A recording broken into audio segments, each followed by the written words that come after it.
In the 20th century, as we know, socialism came to be not the norm, but one of the major forces that was fighting for control over the societies of the Western world. And the socialist view of politics is very different from the view that we conservatives have, certainly very different from the view that Janet rightly attributed to Edmund Burke.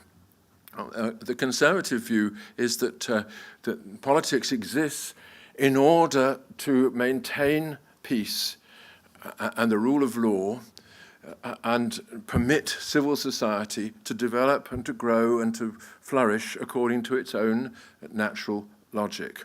Civil society is the end, politics is just the means to ensure that it doesn't grow out of control, to keep boundaries, in other words.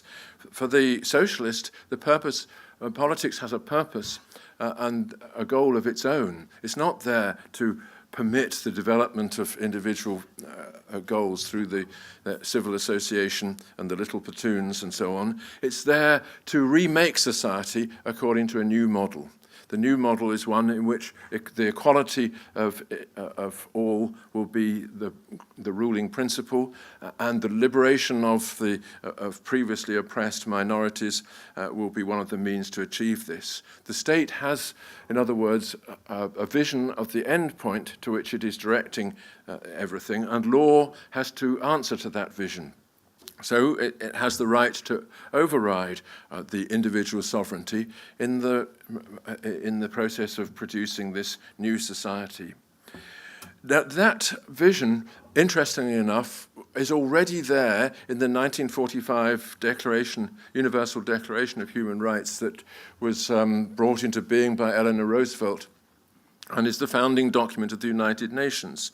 It begins with a statement of rights which is very close to the English-speaking tradition. That rights, our basic human rights include the freedom of speech, freedom of conscience, freedom of religion, freedom of association, the right to pursue happiness in our own way, and so on. In other words, it reaffirms the sovereignty of the individual. But by, I think it's number 26 already, that it's got that far suggests that something's gone wrong. But by number 26, it's talking of a right to health, a right to a rewarding life, a right to develop in the way that human beings naturally develop, and so on. All kinds of rights are being specified, which can't necessarily be achieved by an individual working alone. They are rights which require the state to enter on the individual's behalf and divert resources in his direction.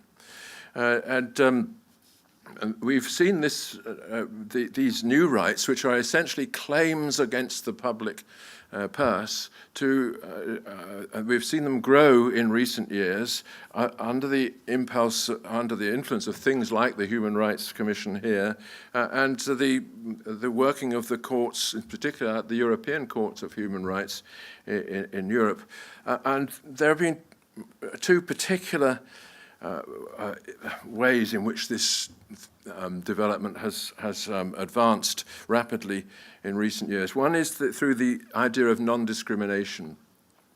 The right to non-discrimination is something which is not there, of course, in the traditional Bill of Rights or in the American Declaration of Independence or Constitution, but it is something which is recognized by the European Court of Human Rights and has therefore been written into our legislation under the Human Rights Act in Britain. It means that in any privilege that's granted or any contract of employment, it becomes actually a criminal offence to discriminate on grounds of, it's an open-ended list of race, sex, ethnic identity, religion, sexual orientation, ... And the courts, of course, constantly find new ways of affirming that somebody has been discriminated against. So far, nobody has been able to prove that non-discrimination clauses protect conservatives. But we are, in fact, the only group that is regularly discriminated against. Everybody else has the privileges of this law. And I think the result, of course, is a massive intrusion into the sovereignty of the individual on behalf of the creation of a new kind of socialist order. But there's another way in which the idea of human rights is being expanded beyond the beyond the realm of individual sovereignty, and that's through what I would call the offence machine. You know, we all know that freedom of speech means that people say things which are quite offensive. And we've had examples of this. Obviously, people make racist remarks and sexist remarks and so on.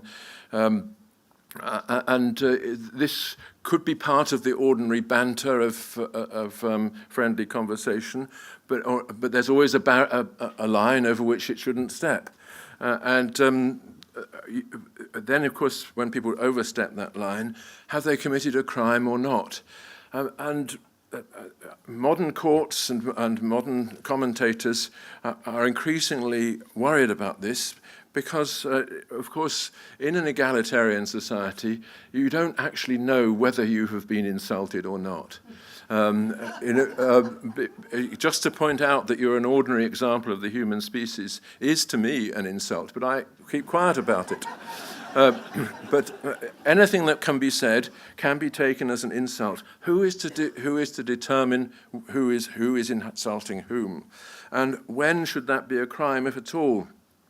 Obviously, the common law has dealt with this over centuries. Sedition has always been a crime, a common law crime.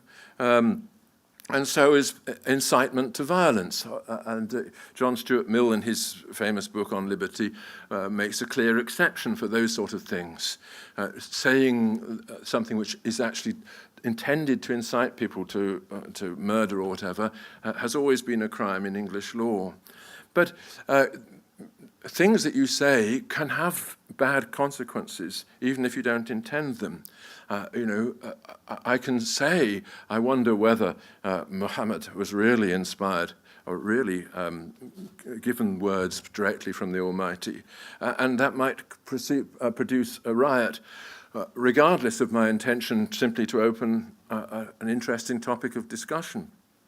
But it's not my fault, and yet, of course, as we know, there's an extraordinary ability of people to take offence when it suits them.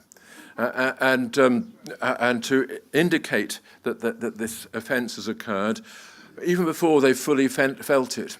Being offended is a dramatic capacity of human beings. It's a histrionic ability.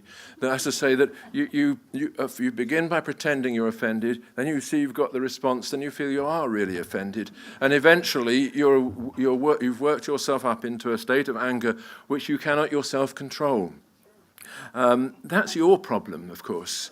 But in the modern world, the well-meaning liberals wish to make it the problem of the person who first started this process going. So we have a lot of people coming to courts, especially in America, saying that they felt offended or insulted as a woman, as a gay, as a Muslim, and so on, by this or that pronouncement, and that the person concerned should be either forced to pay a fine or in some way criminalized. And that, I think, is one of the issues which is becoming more and more serious, because although it may not lead to legislative pronouncements like your Section 18C, it is still there, active in the imagination of the courts and active in the imagination of the journalists who report on things, and also active in the imagination and the fears of ordinary people. People begin to censor themselves. Self-censorship is now a very important feature of our public discourse in the West, not only in newspapers, but also, of course, in universities and so on.